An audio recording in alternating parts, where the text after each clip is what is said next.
Bon, bonjour à toutes et à tous, bienvenue pour cette conférence de presse d'avant-match Toulon-Marignane. Coach, on avait débriefé ensemble le match nul face à Jura. J'imagine que vous avez revu le match plusieurs fois, que vous en avez parlé avec vos joueurs, avec le staff. Qu'est-ce que, avec le recul, vous avez pu tirer de cette rencontre ? Comme je te l'avais dit, les points positifs, c'est que on a fait depuis le début notre meilleur match, notre meilleur match en termes d'intensité, d'implication et même tout dans la maîtrise du match. Même si on a concédé quelques occasions, on a vu que ce match, on le maîtrisait très bien. Voilà, après il faut tirer les enseignements de ce match. Je pense qu'il nous manque peut-être d'être plus concentré pour ne pas encaisser ce but sur coup de pied arrêté et un peu plus d'ambition et d'audace pour marquer le deuxième voire le troisième but. Voilà. Malgré le fait que vous n'ayez pas été payé finalement avec le résultat, est-ce que vous avez trouvé quand même vos joueurs lundi en reprenant, voilà, vous avez senti serein, quand même content de la prestation que vous avez livrée, ou il commence à y avoir un petit peu de réflexion qui se fait dans leur tête? Le match c'est le test. Nous ça fait 8 semaines qu'on travaille. Il y a une progression, une très bonne progression. Je pense que les joueurs en sont conscients. C'est vrai qu'on est optimiste pour l'avenir parce qu'on commence à voir des choses très intéressantes, que ce soit à l'entraînement et dans les matchs. Et après, il faut concrétiser tout ça pour justement prendre des points maintenant. Voilà. Ce qui est important, ce qui va formaliser ou concrétiser le travail et la progression, c'est le résultat et uniquement le résultat. Ryan, comment tu sens en tant que joueur le groupe, les garçons? Est-ce que tu sens que malgré ce début de saison, il n'y a pas eu encore la victoire, ça va dans les têtes notamment? Ça va de mieux en mieux même, je dirais, parce que déjà on a mon groupe, que ce soit sur et en dehors du terrain, il n'y a rien à dire.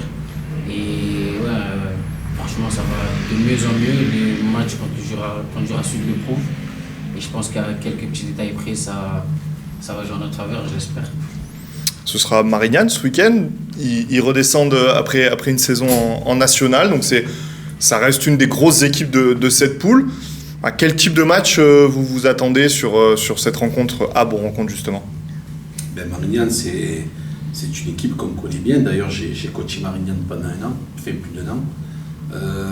Joueur expérimenté qu'on connaît bien. Descente de nationale, je pense qu'il n'y avait pas de souci de descente, ils seraient maintenus. C'est une bonne équipe, ils ont changé quelques joueurs. Après, il faut se méfier de cette équipe. En tout cas, comptablement, ils ont plus de points que nous. Ils ont gagné 2 matchs, un sur tapis vert et un la semaine dernière contre Bergerac. Donc, il est impératif pour nous de faire un bon match contre eux pour essayer d'ouvrir notre compteur victoire ce week-end, j'espère. Est-ce que, je vous pose la question à tous les deux, mais on est en début de saison, on se concentre d'abord sur nous, sur les joueurs, ou est-ce qu'on regarde quand même un petit peu l'adversaire qu'on reçoit aussi, j'imagine, mais c'est quoi le plus important finalement? Non, je pense que tu me poses la question, tu le sais très bien au fond de toi-même. Quand on regarde beaucoup l'adversaire, on analyse les joueurs, on connaît tous les joueurs contre qui on joue, on connaît tous les effectifs contre qui on joue, on connaît les coachs, on connaît la philosophie des coachs, etc. Alors c'est bien sûr d'avoir toutes ces infos, pour faire une bonne analyse, pour être capable d'assimiler, de contrer ou de poser des problèmes aux équipes, ce qu'on a bien fait à Jura, mais je pense qu'aussi, même si on fait attention à l'adversaire, on se concentre beaucoup sur ce que nous on veut faire, comment on veut le faire. Voilà, et on travaille toute la semaine, c'est 2 paramètres. L'analyse de l'adversaire, bien sûr, mais aussi l'optimisation de toutes nos forces, bien sûr. Vous avez la réussite de provoquer pas mal d'exclusions. Enfin, il y a eu 2 exclusions consécutives, Le Puy, du coup, et Jura. Est-ce que c'est finalement le hasard, ou est-ce que vous pensez que vous faites finalement déjouer un peu vos adversaires aussi? Demandez la prochaine fois à une conférence, faites venir Alaoui, d'accord? Comme ça, il vous dira son secret, parce que c'est lui qui a fait sortir les 2 joueurs à chaque fois. Mais je pense que c'est dû aussi à un enthousiasme offensif, parce qu'on se projette beaucoup. Donc, 2 mêmes ballons, le premier, c'était une remise de Diallo. Et le deuxième, c'est un ballon de profondeur. Non, je pense que pour parler d'Alaoui, il faut qu'il passe un cap, justement, et qu'il soit décisif dans les passes D et les buts. Il est dans les cartons rouges, même pour l'adversaire, j'espère, du moins. Mais je pense que voilà, c'est un jeune joueur de 2004 et il y a beaucoup d'enthousiasme offensif. C'est peut-être ça qui fait qu'il arrive à désarçonner les adversaires. Voilà. Un jeune joueur, vous en avez un juste à votre gauche. Avant de lui donner la parole, est-ce que vous pouvez nous parler un mot vous l'avez évidemment connu aussi du côté d'Aubagne. Est-ce que vous pouvez nous parler un petit peu de lui? Mais j'allais te faire la remontrance que tu m'as pas permis de te le présenter alors que tu l'as fait avec les autres. D'autant plus que lui, bon, je l'ai récupéré très jeune. C'est une personne souvent quand on me demande de faire des essais à des joueurs, et je refuse rarement quand la personne qui me le demande est fiable. Donc c'est une personne du Var qui m'avait demandé de lui faire un essai à lui et un autre jeune. Et j'étais à Marignane à cette époque, d'accord, et j'avais pas à aucun moment je pensais partir de Marignane. Je comptais l'intégrer à Marignane, et comme à l'intersaison je suis allé à Aubagne, j'ai voulu qu'il me suive à Aubagne. Pour moi j'ai entrevu un potentiel, donc voilà, après il faut travailler, donc c'est ce qu'il a fait. Il m'a beaucoup écouté, je pense que c'est important au football d'écouter les gens qui te veulent du bien, qui veulent te faire progresser. Moi j'aime, dans tous les clubs, depuis que j'entraîne, j'ai toujours promu les jeunes, j'essaye quand ils sont prêts de les faire jouer. La première année, il a bien travaillé, là on a fait des réglages. La deuxième l'année dernière, il s'est complètement aguerri parce qu'il a joué titulaire toute la deuxième partie de saison en jouant une montée, en étant sous pression parce qu'il fallait gagner les matchs pour garder le cap. Donc il a joué à ce moment-là, il a joué def central. Voilà. Bon, c'est quelqu'un qui peut jouer def central, qui peut jouer côté. Il faut qu'il travaille beaucoup encore pour passer un cap. Je pense qu'il a des qualités de lecture, de vitesse, même dans le jeu. Après, je pense que les jeunes, il faut qu'ils soient beaucoup plus ambitieux.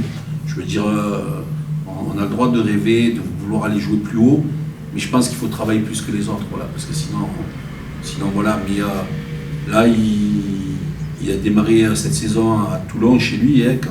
Quand j'ai changé de club, je lui ai dit de venir avec moi. Bon, j'étais content qu'il me suive, parce qu'il aurait pu tenter sa chance à national. Pour moi, il avait les caractéristiques pour le faire. Donc, il a fait le choix de me suivre. Là, il a démarré, il a fait un très bon match contre Rumilly. À domicile contre Le Puy, bon, il a fait son match aussi, mais je pense qu'il fait encore mieux faire. La semaine dernière, il a fait un bon match encore contre Jura. Pardon. Je pense que s'il veut aller passer un cap, il faut qu'il intègre certaines données, comme faut être beaucoup plus agressif, voilà, plus généreux dans les efforts encore, parce qu'il a la capacité de le faire. Et il faut qu'il y ait des domaines qui travaillent, mais bon, ça on les verra ensemble, des domaines précis. Mais aujourd'hui, voilà, il joue chez lui. Pour l'instant, il donne satisfaction, il est intérêt. Mais voilà, lui comme moi, on a envie de faire de belles choses ici. Et voilà, à nous d'être plein d'ambition pour essayer de concrétiser les espoirs, enfin, tout le challenge qu'on a entrepris ici. Voilà. On retourne vers toi du coup, il y a eu beaucoup de choses qui ont été dites. Est-ce que déjà ça a été une évidence de suivre le coach quand il est venu ici et quand il t'a proposé? Ouais, parce que c'est lui qui m'a fait confiance. J'étais pas au fond du trou, mais j'étais en U20 régional. Il n'y avait aucun monde où je me voyais jouer à ce niveau-là. Et il m'a fait confiance, donc ouais, c'est la chose qui m'a fait le suivre. Sinon, je pense que je n'en serais pas là. Je ne serais pas là aujourd'hui. Est-ce que tu peux nous parler de ce premier match? Parce qu'à Rumilly, on t'a découvert pour la plupart. Alors, il y avait eu les matchs amicaux, certains ont pu te voir, mais on va dire que la plupart des supporters, peut-être qui n'avaient pas vu les matchs l'an dernier au Bagne, t'ont découvert. Tu as fait un sacré match ce jour-là. Est-ce que tu peux nous en parler? Sacré match, tu fais un match, je fais ce qui m'est demandé, c'est-à-dire défendre, essayer de... Bon, ça n'a pas été le cas, mais de ne pas encaisser de but. Mais j'ai fait ce qu'on m'a demandé de faire et voilà, ce que je ferai à chaque match. Du moins, j'essaierai en tout cas. Le coach évoquait le fait que tu jouais aussi en défense centrale. Toi, tu as une préférence et c'est comment tu vois la chose? Ouais, parce que de base, je suis latéral. Mais j'ai pris en vrai la saison dernière l'habitude de jouer central. Donc maintenant, je pense que n'importe où on me met, je joue. C'est, j'imagine, pratique aussi, coach, quand on a cette possibilité, plusieurs possibilités de replacer un joueur, de passer à 3, à 5 sur un côté, en centrale. Couteau suisse comme ça. Non, c'est bien parce qu'il peut dépanner si besoin. Après, voilà, il faut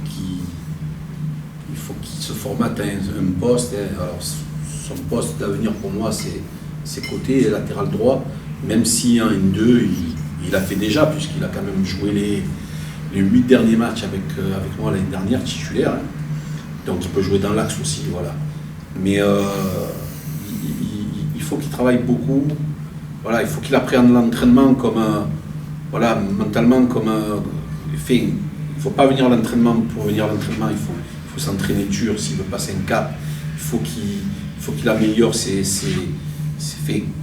Déjà ses points forts, il faut qu'il les améliore aussi, mais il faut qu'il travaille beaucoup sur la concentration, voilà, le sérieux, voilà, l'anticipation, tous ces petits trucs, il faudra qu'il passera le cap. Voilà. Comment s'est passée ton intégration? Alors, on avait évoqué notamment avec Thibaut, il y a beaucoup de joueurs du coup que tu connais de la saison dernière. Est-ce que ça facilite dans le vestiaire? Ouais, ça facilite. Déjà ça, je pense que peu importe où je serais allé, s'il y avait le même nombre de personnes qui sont venues au panier avec moi, ça serait bien passé. Mais je connais des gens d'ici vu que je suis du secteur, donc c'était encore plus facile, je pense, pour m'adapter. Et sur le terrain, parce que finalement la défense a beaucoup changé par rapport à l'an dernier, comment toi tu t'es adapté? Et on voit surtout notamment Anthony Wasfan qui fait figure un petit peu de patron dans cette défense. Comment tu te situes par rapport à lui? Franchement ça va, c'est les anciens comme ça, c'est un ancien qui te guide, qui te dit quoi faire, qui est de bons conseils. Et ça va, en vrai, je suis à côté de Nomena avec qui j'ai joué toute la saison dernière. Même Mirez avec qui j'ai l'habitude de jouer souvent l'été puisque je suis de chez lui. Tu vois. Mais franchement, non, sinon ça se passe nickel. Tu disais, tu connais bien le club, tu connais bien la ville. Est-ce que ça aussi, ça a pesé dans la balance pour revenir finalement Oui et non. Je pense qu'en toute honnêteté, c'est le coach principalement qui m'a fait me déplacer. Et ouais, tout ça facilite. J'ai ma mère, mes frères qui sont à côté, donc le fait de jouer à Toulon, ça a été un plus par rapport à ça et d'être à côté de chez moi, ma routine, mes habitudes, donc franchement c'était nickel. Une dernière question pour vous, coach. Est-ce que vous avez rencontré des petits pépins après le match face à Jura? Est-ce qu'il y a des joueurs qui sont absents ou est-ce que vous avez un groupe On a Nassim Ahmed qui a fait une très bonne prestation contre Jura, qui sera absent contre Marignane. Donc après on va voir, sinon il n'y a que lui. Il n'y a que lui, il a joué, il a fini le match blessé. On ne l'a pas sorti. Donc il a un petit pépin musculaire. Voilà, une quinzaine de jours, 3 semaines pour le récupérer. Voilà. Et est-ce qu'on a connu la suspension de Christopher et de Baptiste? Christopher 2 matchs et Baptiste 1 match. Donc les deux ont été purgés? Les deux sont aptes à intégrer. Et est-ce que, dernière question, mais qui en découle, on avait évoqué justement le turnover au niveau des gardiens, le fait qu'il n'y avait pas forcément de hiérarchie. Est-ce que les matchs de Simon vous ont fait changer d'avis? Est-ce que le retour de Christopher peut coïncider avec son retour dans le 11? Comment vous voyez les choses? Je donne l'équipe. Non, je n'irai pas jusque-là. Alors, je te l'ai déjà dit, ou je le pense, tout le monde le pense aussi ici, dans la ville, dans le club, et on a 2 très bons gardiens, voilà, différents, voilà, de bonne mentalité, ça travaille bien, ils sont complémentaires dans la vie de tous les jours, en concurrence forcément, mais quand on joue avec un ou avec l'autre, on est sécurisé des 2 côtés, voilà. Après, on verra ce week-end comment ça va se passer.